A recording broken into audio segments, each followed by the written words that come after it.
Hey y'all. So it is Wednesday, February the 11th, and I wanted to come and talk to y'all about something. I'm not going to come on camera because I done been ugly crying. So y'all just don't even need to see all that. But I wanted to come to y'all with something that God just talked to me about, and it made me a little bit emotional. So, as you guys know, I work a contract job, and my contract is due to end at the end of March. And so, at that point, a company um, has the decision to make. They can extend the contract where I continue working with them on a contract basis. They can either hire me to work with their company as a full time employee, or they can, the contract ends. We no longer do dealings.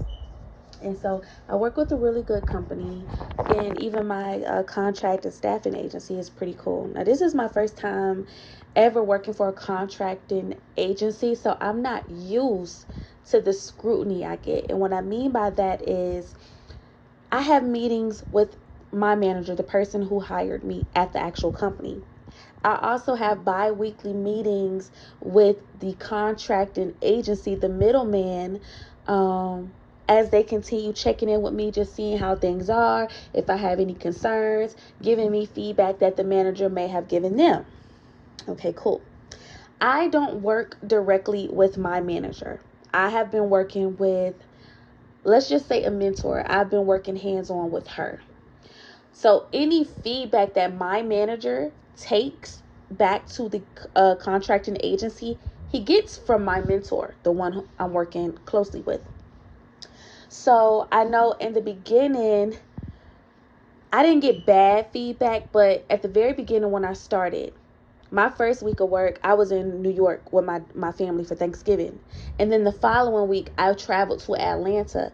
And I don't even know if I came on here and talked about it, but while I had traveled to Atlanta, I ended up getting a stomach bug. So the whole 5 days I was in Atlanta, I was sick, but I was still working.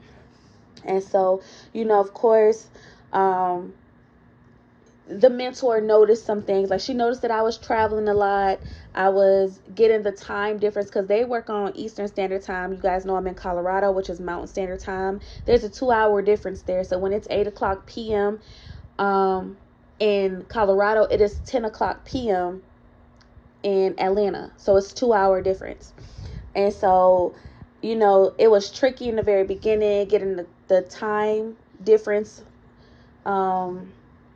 So I had issues. I think I missed one meeting or maybe joined a meeting later, something like that. Asked a lot of questions like, okay, so is this meeting at 12 o'clock? Because when she's talking to me, she might say, yeah, the meeting is at 12 o'clock. But my time is actually 10 o'clock. So I'll be trying to join a meeting at 12 o'clock my time, and it's 2 hours late. So, I didn't have a lot of those, but, I had those issues.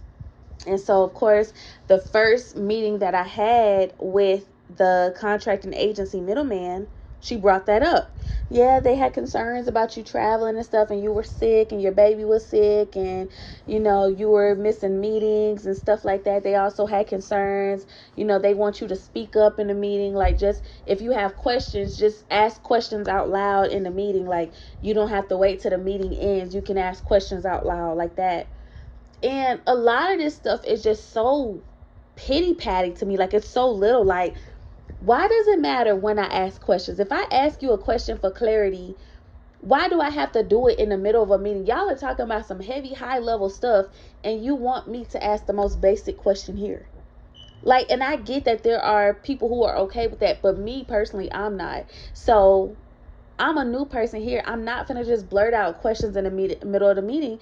I'm going to drop them in the chat. I'm going to email you. I'm going to jump on a personal call with you. I'm not doing all that. But it's like she was pushing for that. And I don't want to say it was wrong that I didn't do it, but she noted that. Like, she noted that I waited to ask questions. Like, to me, it was just super critical. And then by the second meeting, things had gotten better. They had really good feedback to give me. I still hadn't changed a lot. Like, I was not asking no questions out loud like that. That just wasn't something that I was going to do until I felt comfortable. I just didn't like the fact that they was pressuring me to do that. Like, don't push me to do that. Let me move at my comfortable speed. I'm new here. I'm new with this company. Like, that's, stuff like that was just stupid to me.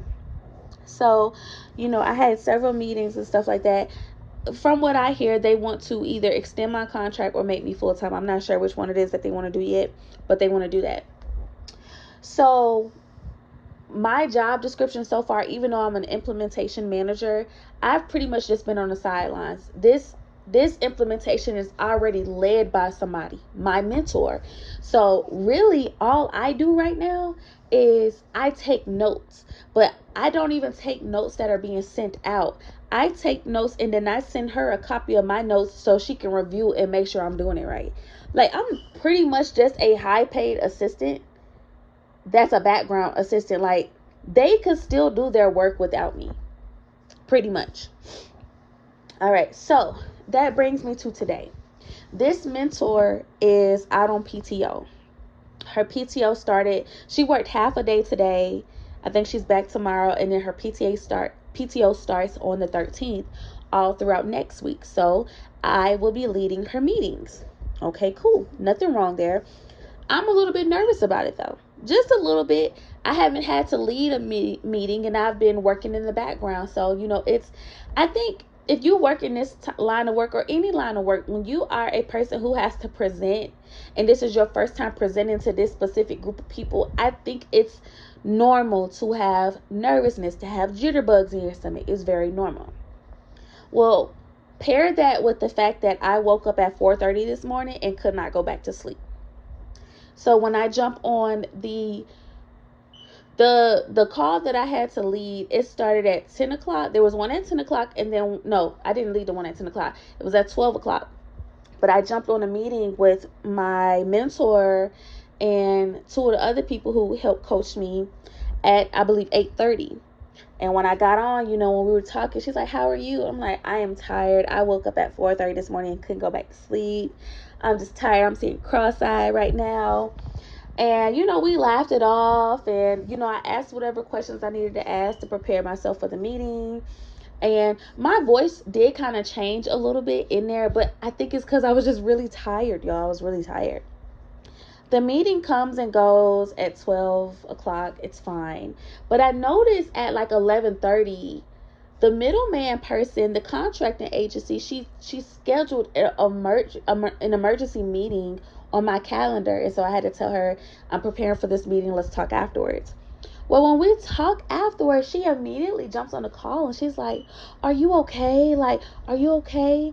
Just between me and you, my manager reached out to me, reach out to her and was like, she didn't get any sleep last night. She was up all night thinking about this meeting, and it sounded like she was crying and stuff, and she's just nervous, and we're like really worried about her. We want to make sure she's okay." And I laughed it off in the meeting, like, "That's so sweet of them. No, I'm fine. And I did not cry. My voice changed and stuff, but I didn't cry. But that is so sweet of them to worry about me." But on the inside, I was like, what in the world? Like, I understand y'all have to be critical and y'all have to provide this kind of feedback, but that is just, so we can't be tired no more? Like, why would you assume? I never said that I didn't sleep because of the meeting. What I said was I woke up at 4:30 and couldn't go back to sleep. What would make you think that it was about this meeting or about any of the responsibilities that I'm about to take on? And if that was the case, what was that for you to go back and tell my manager so that he can go back and tell the contracting agency? Like, I was like, that is some BS. And I tried not to be upset about it, but I did get aggravated because I'm like, yo, I'm not used to being scrutinized like this. Like, any role that I've ever worked in, I usually at some point in time get to be independent. I got this lady checking off my notes. "Oh, no, you shouldn't do this. You shouldn't do that." I could send her one set of notes. "Oh, don't do it like this." And then I could do it the way she tell me, "Oh, don't do it like this." Like, it's been so critical. And it's been so frustrating. And it's been so minuscule and so minor. And I'm just like, yo, like, ain't no way. Like, this is just annoying. So, I have a meeting with her today. Again, she wasn't on the meeting, but I did send her a copy of the notes that I created today. And I'm like, I'm going to send this to you before I send this to anybody else. So I sent it to her and the other two ladies. And she reviewed and sent me some notes back, which her notes were really, like, they were helpful. And what it is for me, y'all, I be rushing through my notes because I be feeling like I need to send these notes by the end of the day. Why? Because half the time she does that to me. Like, when we have a meeting, she'll message me like, Aaliyah, can you send me your notes? You rushing me. We just got out that meeting. You rushing me to send my notes in. So now I feel like I always have to be in a rush to send the notes in. So now I'm rushing through and making little minor mistakes, or like where this sentence is bold and it shouldn't be bold, like little stuff like that. And that's my fault. You know, whether she rushed me or not, I could absolutely tell her, yeah, I will have it to you by tomorrow, or I will have it to you by this time. I shouldn't rush to do it, but I do be rushing it. So that's something that I took away from the call today. But I ended up asking her after I made some changes, can we jump on a call? It's 5 o'clock my time, 7 o'clock her time, but we jump on a call. And I ended up, pretty much almost saying to her what I just said to y'all. Like, I get kind of confused because we could have a meeting where you say it should look this way and I do it that way. And then you tell me I shouldn't do it this way. And like, I'm at this stage where like, I don't know how to make you happy. And I ain't even mean to say that, but at this point, I'm aggravated. So, and I say I didn't mean to say that because that shows like an emotional attachment to something. I don't know how to make you happy. That's an emotional attachment to something. I ain't emotionally attached to nothing other what I'm finna tell y'all moving forward. So, she corrected that. She was like, let me just say this. Like, this is not a thing where it's not about making me happy or anything like that. It's just for readability for the client. You can do it. Everybody takes notes differently, and you can do it like this and stuff. And that's something that I don't feel like she understands, because when I write my notes, it seemed like you want it to look your way. But again, this is important for what I'm going to say. So when I get off that call with her, we have this discussion and stuff, and I stay online. Y'all, I didn't get log off till after 6:30 with doing these notes. But after I logged off, I started feeling bad, because before this, I started thinking like, yeah, I don't know if I want to renew my contract with them. Like, I might just leave, whether they offer me something or not. I might just leave, because I don't know, like, if I want to deal with them. Like, maybe if they put me somewhere else in the company, but I don't know if I want to deal with them. You know what I'm saying? And so I ended up going to God, and I'm like, God, how should I be looking at this? Like, am I looking at this wrong? God leads me to Genesis chapter 23, and I'm going to read it to you guys. This is titled The Death of Sarah. So this is when Sarah dies. It says, Sarah lived to be 127 years old. She died at Kiriath Arba, that is Hebron, in the land of Canaan, and Abraham went to mourn for Sarah and to weep over her. Then Abraham rose from beside his dead wife and spoke to the Hittites. He said, I am a foreigner and a stranger among you. Sell me some property for a burial site here so I can bury my dead. The Hittites replied to Abraham, Sir, listen to us. You are a mighty prince among us. Bury your dead in the choicest of our tombs. None of us will refuse you his tomb for burying your dead. Then Abraham rose and bowed down before the people of the land, the Hittites.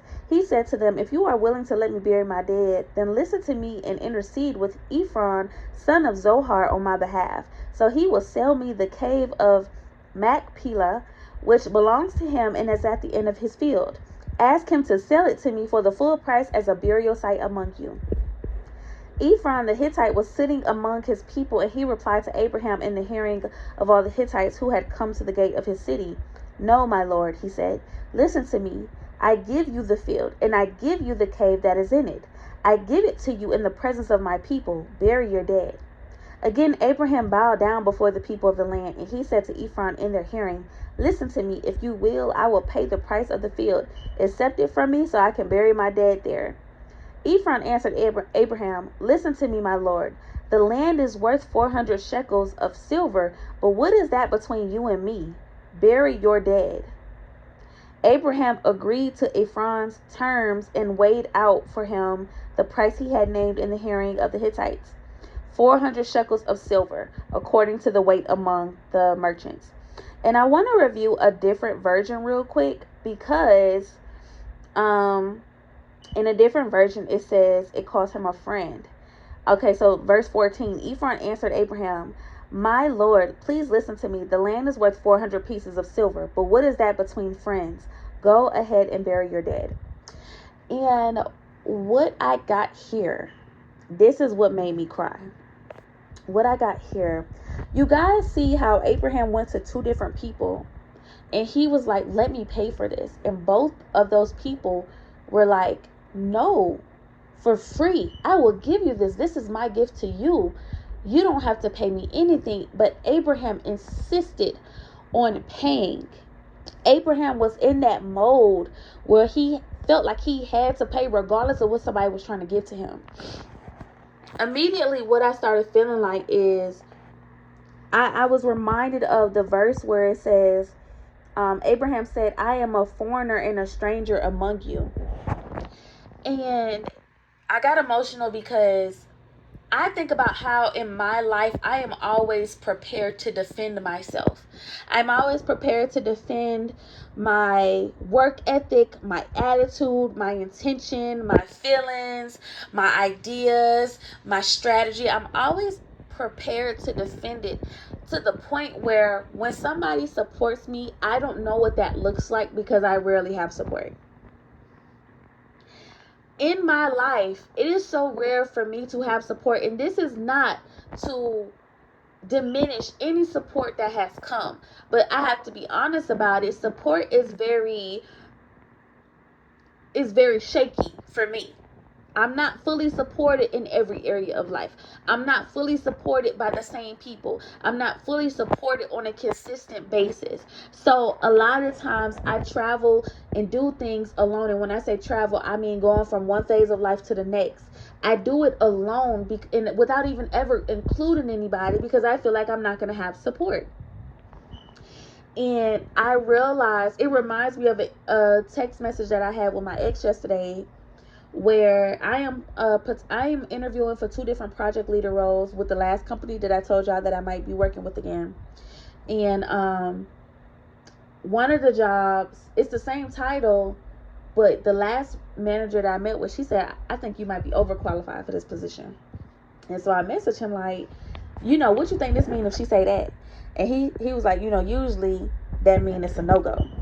And I was like, well, what if I now I can promote my business to her and be like, you don't got to hire me on a full-time basis, but you can hire my business for administrative work. And he was like, that might work and it'll help you build your business. And when he did that, I started crying a little bit. I was in public, so I couldn't fully cry, but I started crying a little bit because I'm like, I messaged him and I was like, I did not expect that answer from you. Thank you.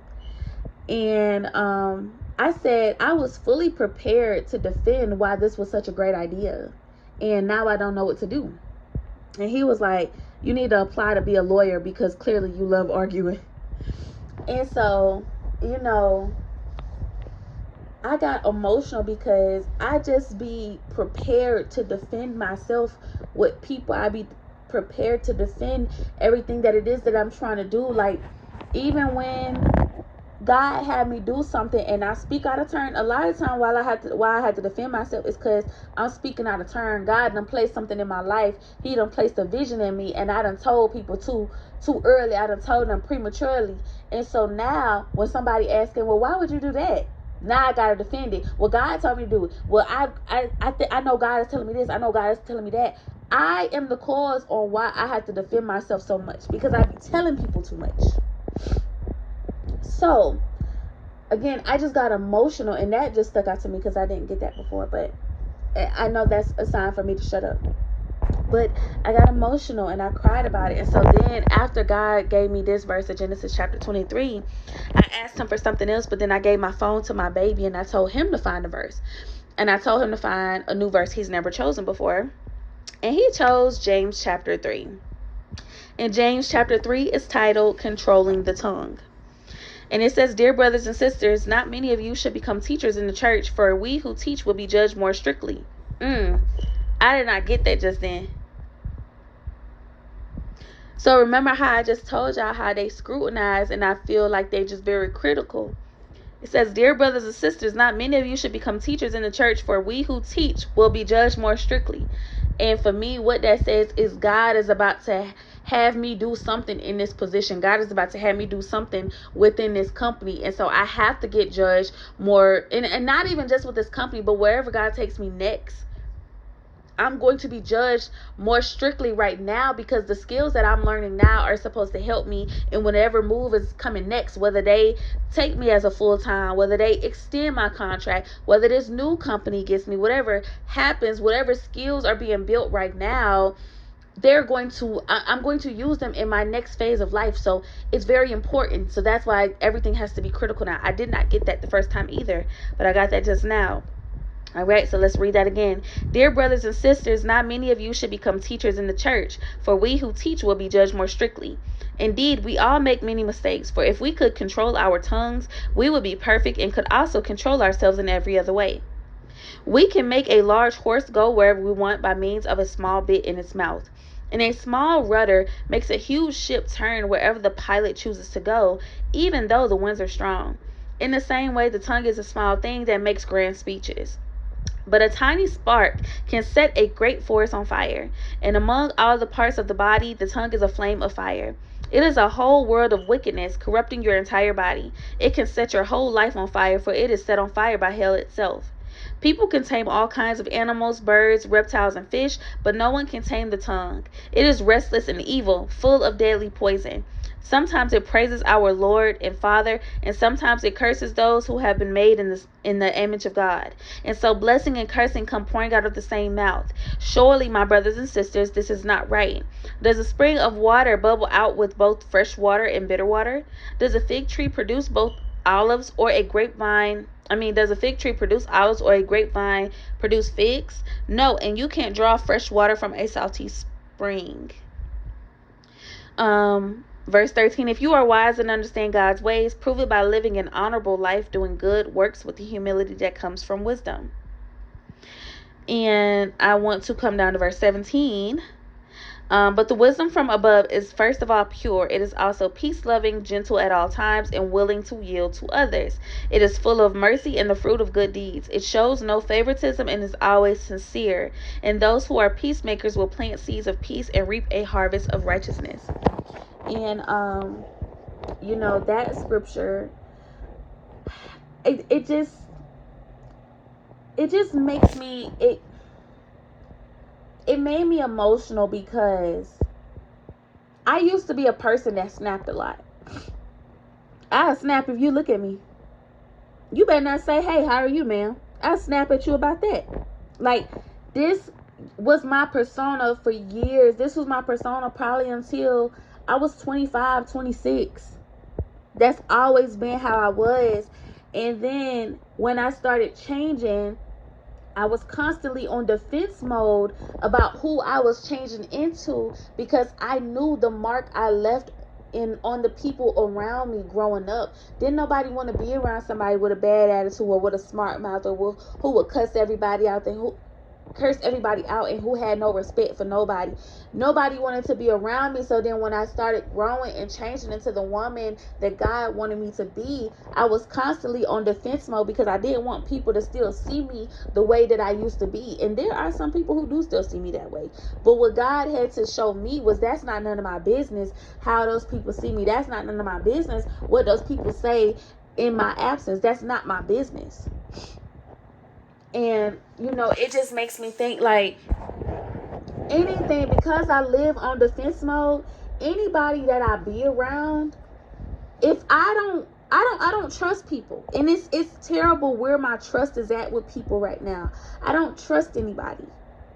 And even though I am who God is calling for me to be, I still struggle with understanding if somebody has genuine support for me, if somebody genuinely supports me, because for so long, because of the person that I was and because of the attitude that I had, I did not have support. So now it's almost like, when I have support, I don't know what it looks like. And let me be clear, support don't look like somebody agreeing with everything that I say. Support don't look like me being right in every situation. That's not what support is. That's what's the word for that? It starts with a C. Coddling. That's not coddling. It's another word. That's that's not helping me grow. If you making me feel like everything that I do is right, and it's not, and you not telling me when I'm doing something wrong, you ain't helping me grow. Right? You're not helping me grow now. So the feedback that people give me, the no's that I get, and the people when they tell me why, or they, whatever the case may be, it's not a bad thing. But again, for me, like, I done got so in defense mode, like I'm constantly defending everything. You think about what somebody does when they applying for work. I just got a job in November, y'all. I went over a year with no job. So I was constantly defending myself, trying to get interviews, defending myself, trying to talk to recruiters. Now I'm in this position with this other job where I'm trying to defend myself, why I'm the right person for them. Now I feel like I'm in defense mode when it comes to the feedback in my current role, because now I feel like I got to defend my position on if they should extend my contract or hire me full-time. I'm constantly in defense mode. Constantly in defense mode about how people perceive me. Constantly in defense mode about if somebody is taking something that I say the wrong way. And I told you guys that I was starting a series called When Love Finds You Again. And one of the episodes is what I wanted to talk about. How women, you know, when you are a single mom, or when you have had no support in your life, and when you have had abusive relationships, and when you have been dismissed and disregarded and disowned and stuff like that, when you do meet people for you, you do live in a defense mode. You do live with a protective gear around you, and you don't let nobody get close to you because you don't know if you could trust them. And that's something that God is working on in me right now. And I'm going to talk more about that, you know, moving forward as we go into that series. But God is saying it's not for us to just be on guard like that no more. It don't mean that you can't guard yourself, because that's a verse. It's Proverbs 4:23. Guard your heart, for all the decisions of life flow through it. So God is not saying just be walking around being naive and free and just accepting everybody and just doing what everybody's saying and just living like that. That's not what he's saying. But what he's saying is, trust people's intentions until you have a reason not to. Assume good intentions. I learned that in my leadership and development class last semester. Always assume good intentions. When somebody says something, when somebody do something, always assume good intention, because that shifts how you interact with them. If you always assume good intent, then you a little bit more understanding, and you a little bit more compassionate, even if they say something you don't like. But if you always assume somebody got an attitude with you, then you gonna respond back like that. Me being aggravated earlier today, and me feeling like y'all trying to push me out and y'all affecting my ability to get this job, I'm in defense mode. I got an attitude back.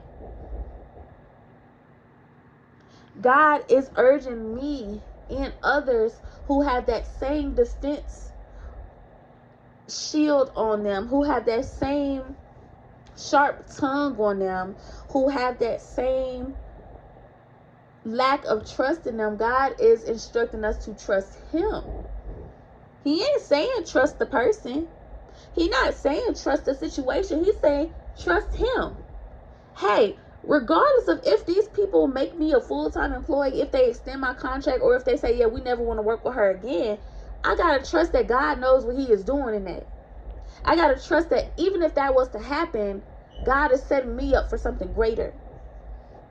I got to trust that in these opportunities where I'm being sought for this project leader position now, this lady who said I'm overqualified, I got to trust if she give me the job, she sees it for me. If she don't give me the job, God has something better for me. I got to trust what God is doing. And I think that will help us when it comes to interacting with people, when it comes to trusting people. If we trust what God is doing in us through this person, if we trust that might assist us in letting go and control, because that's all it is, y'all. It's control. When you got your guard up like that, when you so ready to be defensive like that, it's because you've been hurt. You don't like the feeling of being hurt, and you're going to do whatever you got to do to protect yourself. That's what a defense mechanism is. I done felt pain before. I don't never want to feel pain again. So I'm about to protect myself. Even if that means you hurt, I'm going to protect myself. Even if that means I lose opportunities, because I'm not going to look crazy. Because I'm not going to make y'all not going to make me look like this. It's a defense mechanism. And God really humbled me because, I felt like how those people were with Abraham when they really wanted to give to him, but Abraham didn't see it. I feel like that's with my team. Like, what if they really do want to support me? What if they really are trying to support me? Like, they really are trying to, have me come on to the team full time. But I'm not even taking it like that. What if they really, really was worried about me today? Like, what if they was like, we don't want to stress her out, but I done took it as y'all trying to have me lose my contract. Now I got an attitude. God just really humbled me today. And it made me very emotional because I know what it is. And I started feeling that yesterday, like when I had that interaction with my ex. And I realized, like, having somebody really support me without asking questions is very rare to me. Having somebody say, you know what, I think that's great. Or, you know what, I think you should do that. Having somebody do that without asking me questions about it is so foreign to me. It's so foreign to me. Having me tell somebody something and they ask, well, how you think that? Well, how you know that? Well, what do you think about it? That's the norm. I always get a question about something that I want to do or something that I feel or something that God wants me to do. I don't never really have somebody say, you know what, I think that's a great idea. I always got origination questions. Well, where did that come from? Well, how you going to do that? Well, who going to do this with you? Well, how is that going to work? I always get that. So that's what I always expect, which means I'm always ready to defend why I said I wanted to do what I wanted to do in the first place. First off, if I shut up, I won't have to do that. But secondly, I don't always have to live in defense mode. My vision ain't for everybody. And everybody else's vision ain't for me. I have this devotional. You guys know I have this mint color devotional titled Trusting God with Every Breath. And I have not read it since like the beginning of this year. But I decided to crack it open today. And, it really stuck to me what was said. So it's titled Only Human. And it says, my flesh and my heart may fail, but God is the strength of my heart and my portion forever. That's Psalms 73, verse 26 in the NIV version. And so the devotional says, life is real. Emotions are real. So are expectations. We are forced to decide every moment. Are we going to choose life or death? Are we going to worry and obsess or throw things back to God? I sometimes choose to worry and obsess. It's so natural, isn't it? When I find myself falling back into worry, my head hurts and my emotions are in the toilet. I am convinced life is over. Not really, but you get the idea. Then I think back to God's faithfulness. Does God have my back or doesn't he? Do I truly believe he has my best interest at heart? He has my best interest at heart? Or do I not? It matters a great deal. The difference between light and darkness, life and death. When you choose to believe God has everything under control, your body chooses life. Peace enters your mind, resting your body. When you decide instead to obsess and keep control, your body chooses death. Your body tenses and hopelessness takes over. We're only human. While my mind knows the truth, I sometimes walk down the path of death, paying for it with my lack of peace. However, once I throw things back to God, allowing him to take care of it, his peace always returns. Every time. It's okay to make mistakes. Just own them and turn back completely. Run back into the arms of God. He's smiling, waiting to keep you safe and sound under his feathers. It's okay to mess up. Admit it. Ask God to forgive you and begin again under his perfect grace.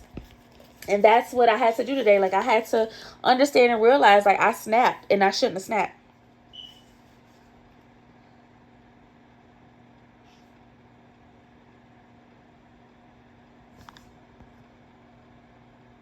Okay, I don't know what happened. So it took me a little while to understand that I had snapped and I shouldn't have snapped.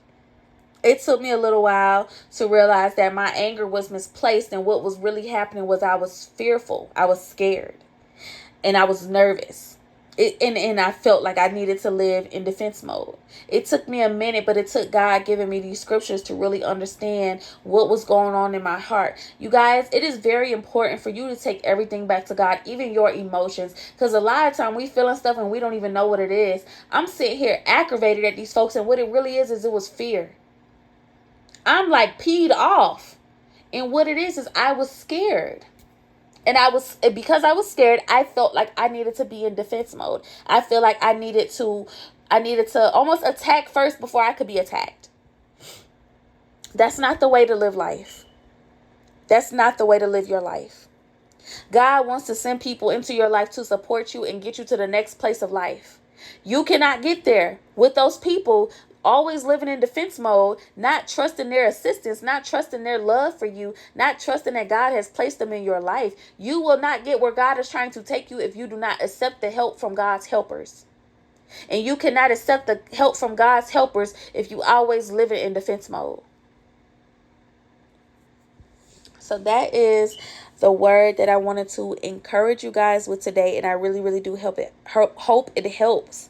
Because God is bringing up some amazing partnerships. Some of them are marriages. Some of them are business relationships. Some of them are mentorships. Some of them are friendships that will turn into family. Like, God is really doing a thing within his people. And I know it's hard to see because of everything going on, but God is doing a thing with his people.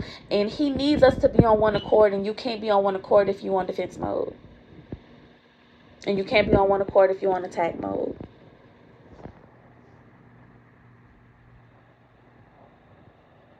So I'm praying for you guys. Please keep me in your prayers, and just continue looking to God, you guys, regarding the people that he places in your life, so that you can love on them the way that God wants you to love on them, and you can receive them the way that God wants you to receive them. I love you guys, and I will see you on my next video.